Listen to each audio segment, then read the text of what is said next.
Bom dia, boa tarde, boa noite, onde e quando quer que você esteja. Hoje estamos trazendo mais um episódio do podcast Elas que Mandam e a gente vai discutir um pouco sobre alguns elementos da política da Suíça. Nossas convidadas, que já são daqui de casa, na verdade, né? Hoje são a Rebeca, Oiê. Bianca, Oi, oi. Júnia Oi. e eu, Maria.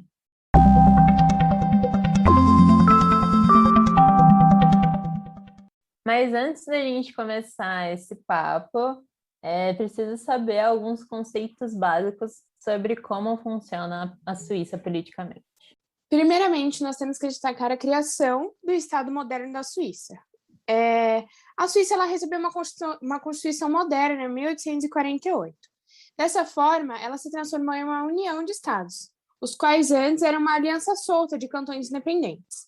Dessa forma, depois da Constituição moderna, ela se tornou um Estado federativo, o qual, em determinadas áreas, principalmente a política externa e a financeira, se tornou um conjunto central que assumiu a responsabilidade dos cantões.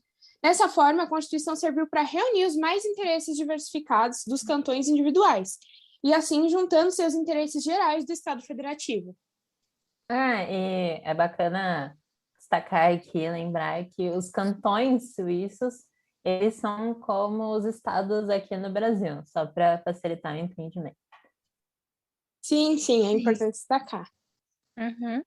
É legal destacar também que a Suíça ela é um Estado federativo, democrático e parlamentar, com uma democracia direta. Ela tem uma Assembleia Federal e um parlamento de 2 câmaras, que é constituído pelo Conselho Nacional dos Representantes do Povo, que tem 200 deputados, mais ou menos, e a Câmara dos Representantes dos Cantões, que tem 46 deputados. A Assembleia Federal elege o Conselho Federal e ele é composto por 7 membros. Sim, e para reforçar o que você disse, a gente começa falando da singularidade da Suíça, que é o forte federalismo.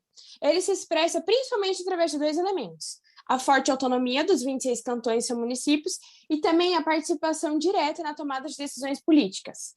Não só os cantões exercem essa forte influência na política, mas também os cidadãos, de forma individual.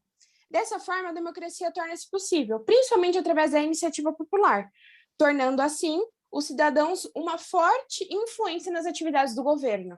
Agora falando um pouco sobre o regime político da Suíça, que é da democracia direta, ou seja, lá na Suíça os cidadãos eles têm a oportunidade de participar muito mais intimamente das tomadas de decisão. Embora essa forma de democracia ela não seja pertencente apenas da Suíça, o sistema do país é provavelmente de maior extensão que tem no mundo. No sistema suíço, por exemplo, qualquer cidadão tem o direito de propor uma nova legislação com o lançamento de uma iniciativa. E caso eles consigam recolher pelo menos 100 mil assinaturas em apoio a essa proposta, ela tem que ser submetida a uma votação em nível nacional. Um cidadão também pode começar um referendo, que é uma votação popular, para decidir sobre uma legislação que já foi aprovada pelo parlamento.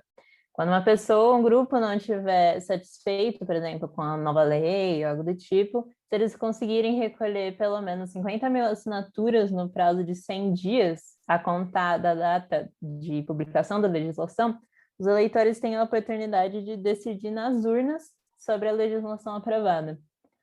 O governo suíço é sempre obrigado a realizar um plebiscito, se a legislação for uma emenda à Constituição ou uma proposta de governo, para que a Suíça assine um importante acordo internacional que não pode ser revogado.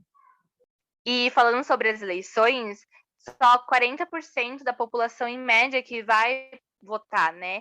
Tanto que agora eles estão tentando trazer o voto eletrônico para aumentar essa participação. E igual todos os regimes políticos, esse tem prós e contras. Os prós é que os cidadãos eles estão diretamente envolvidos nas decisões políticas do país, né? Podendo votar em questões de diversos níveis. E os contras é a demora. E também não deixa claro quem é o responsável pelas decisões. E o sistema político da Suíça é duramente criticado por permitir que as pessoas aprovem iniciativas que contradizem até mesmo a Constituição ou acordos internacionais. E o parlamento tem o dever de ajustar essas leis para que respeitem os acordos internacionais. E as opiniões, elas divergem muito, e tem que ver até que ponto isso é realmente viável. Sim, mas mesmo apesar de algumas dessas deficiências, a democracia da Suíça é inegável que ela é única. Ela é o único país que a democracia direta determina um papel tão importante no debate público, no processo político, na agenda de votação. E isso significa que o resultado muitas vezes pode ser imprevisível, afinal, o povo é quem decide. E, no fim, esse sistema é parte da identidade do país, querendo ou não, contribuindo para unir as diversas línguas, culturas e regiões da Suíça. Dentro desse contexto de inserção de toda a população das mais diversas classes sociais, a gente pode destacar também os componentes do executivo, que são muito importantes para a diminuição dessa desigualdade em relação ao papel na política, né?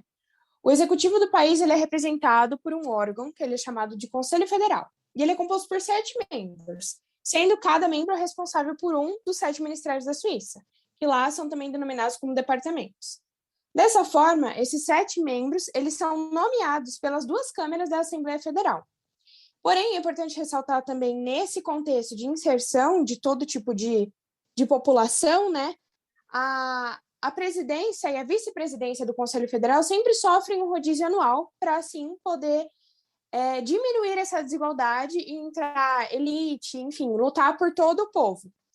Com isso, dentro dos 7 membros, eles são formados 2 por social-democratas, 2 conservadores de centro-direita, 2 conservadores nacionalistas e um democrata cristão, provando ainda mais o quanto eles se importam com essa questão de inclusão.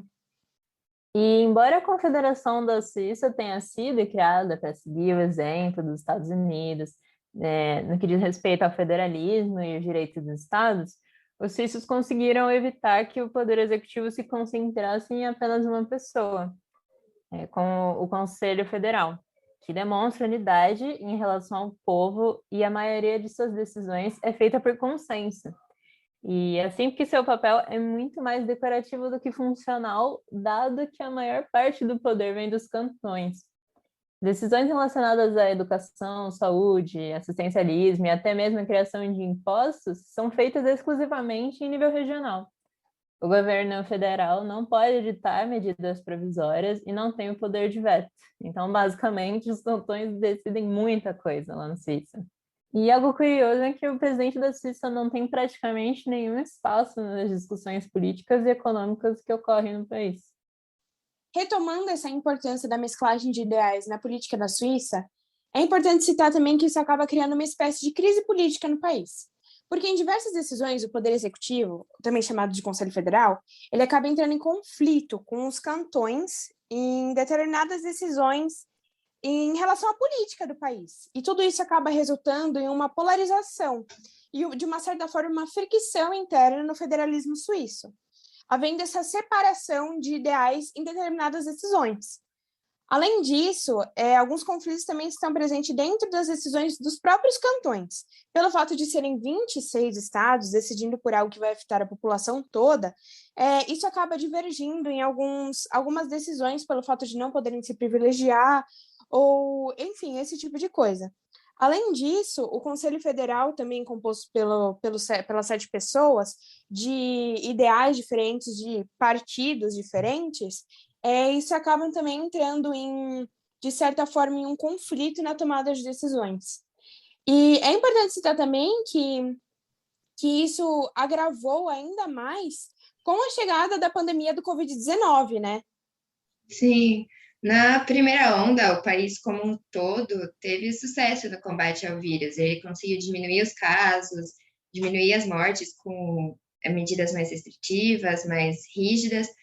Mas na segunda onda, que foi por volta de outubro de 2020, foi um pouco diferente, porque essas restrições não foram tão fortes quanto na primeira, enquanto os países em volta, né, os vizinhos ali da Suíça, estavam impondo essas medidas muito mais rígidas e exigentes. O fato da Suíça ser um país com uma tomada de decisão descentralizada teve diferentes medidas implementadas no país. Então, cada cantão enviava mensagens inconsistentes, opiniões diferentes. Por isso, o país teve um aumento nos casos, um aumento realmente no impacto da pandemia. Tem uma frase de uma médica suíça que se chama Hurst Maginot, acho que é assim que se pronuncia, que diz que a saúde pública é uma tarefa muito difícil em um país federativo. E isso pode ser visto aqui, realmente, porque é muito difícil se entrar num consenso sobre o que fazer, principalmente numa situação de pandemia, como a Covid-19, que é um vírus novo, e cada um tem uma opinião, com diferentes notícias chegando, enfim. O federalismo, ele fica atrás desse desenvolvimento social, né? E acaba reduzindo o ritmo da política por conta dessa divergência de opiniões, né? E aí resulta, principalmente, uma dificuldade numa visão de conjunto. E, bem, eu acho que por hoje já está o suficiente. A gente falou bastante sobre a Suíça e os elementos políticos.